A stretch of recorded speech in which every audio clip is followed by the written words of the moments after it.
வணக்கம் ஃப்ரெண்ட்ஸ், எல்லாரும் எப்படி இருக்கீங்க? நம்ம இன்னைக்கு பரமக்குடி முத்தாலம்மன் கோவிலில் ஆண்டுதோறும் பங்குனி திருவிழா நடக்குங்க. இந்த வருடம் ஏப்ரல் 2ஆம் தேதி காப்பு கட்டதுலேருந்து அடுத்த நாள் கொடியேற்றத்தோட இந்த விழாவானது தொடங்குதுங்க. இந்த விழா 10 நாள் நடக்குங்க. 10 நாளில் 4ஆம் திருநாளில் நடக்கிற இந்த மண்டபடி பரமக்குடியில் இருக்க முத்தால பரமேஸ்வரி அம்பாளுக்கு வன்னியகுல சத்திரிய மகாசபையினரால் நடத்தப்படுற திருநாள் தாங்க இந்த வண்டி மாகாளி விழா. இந்த வண்டி மாகாளி விழா 2 பகுதியாக நடக்குங்க. காலையில் நேரத்துலையும் மாலை நேரத்துலையும் நடக்கும். காலையில் நேரத்தில் முத்தாலம்மன் காளி அலங்காரத்தில் வீதி உலாவாக வருவாங்க. அப்படி சாமி வரும்போது சிலம்பாட்டம், புலியாட்டம், நிறைய பேர் வேஷம் போட்டிருப்பாங்க. சின்ன சின்ன குழந்தைகளுக்கு சாமி வேஷம் போட்டிருப்பாங்க. மீனாட்சியம்மன் வேஷம், முருகன் வேஷம், கிருஷ்ணன் வேஷம், இப்படி நிறைய வேஷம்லாம் போட்டு அவ்வளோ சந்தோஷமாக, அவ்வளோ ஹாப்பியாக 4ஆம் திருநாள் மண்டபடிக்கு சாமி அழைச்சிட்டு வருவாங்க. சாமி சின்ன கடத்திற்கு வந்ததுக்கு அப்புறம் துர்க்கியம்மன் கோவிலில் எதிர் சேவை நடக்கும். அதுக்கப்புறம் மாரியம்மன் கோவிலில் எதிர் சேவை நடக்கும். அதுக்கப்புறம் சாமி மண்டபடிகளில் இருப்பாங்க. அவங்களுக்கான விசேஷமான பூஜை மதியானம் ஒரு 2 மணி போல் நடக்குங்க.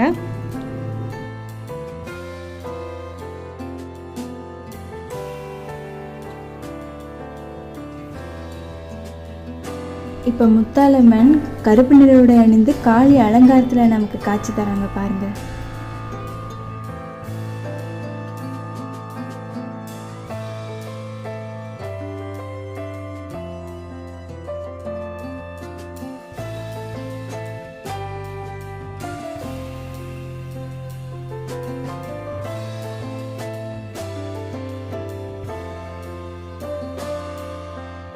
மாலை 5 மணிக்கு மேலே 2 மாடு பூட்டிய வண்டியில் மாகாளி வேஷம் நடக்குங்க.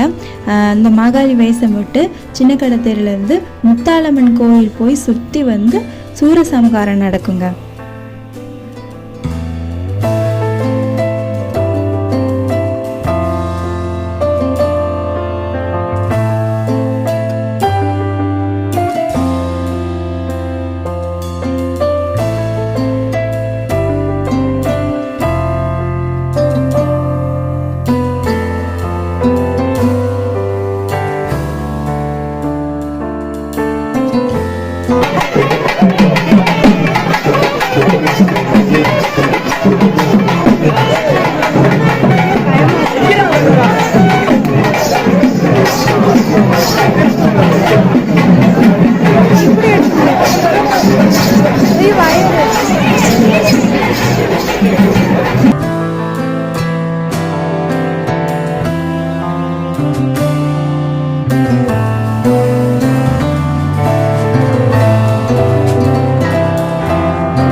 இந்த வண்டி மாகாளி ஊர்வலம் வந்து முத்தாளம் கோவிலை சுற்றி திரும்ப மண்டாப்பிடிக்கு வந்ததுக்கப்புறம் சூரசம்ஹார நிகழ்ச்சி நடக்குங்க. இங்கே 2 வாழை மரம் தொகுதிலங்க, அந்த 2 வாழை மரம் 2 அசுரர்கள் மாதிரியும் காளி வந்து அவங்கள சூரசம்ஹாரம் செய்கிறாங்க, சூரசம்ஹாரம் பண்ணிட்டாங்க. சூரசம்ஹாரம் முடிஞ்சதுக்கப்புறம் அங்கே இருக்க முத்தாளம்மனுக்கு விசேஷ பூஜை செய்வாங்க.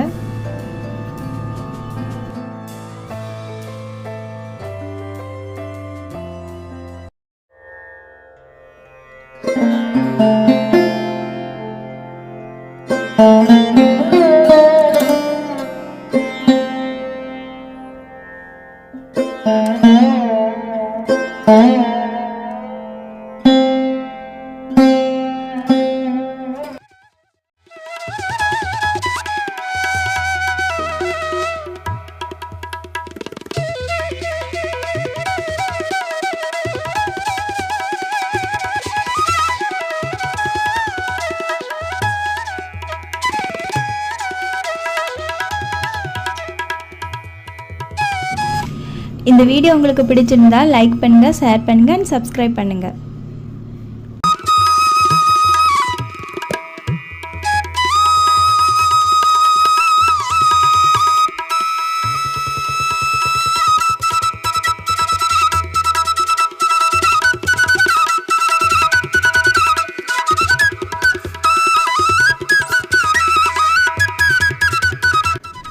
இந்த திருவிழாவோட எண்டில் கரகாட்டமும் பார்த்துட்டு நாங்கள் வீட்டுக்கு கிளம்பிட்டோங்க.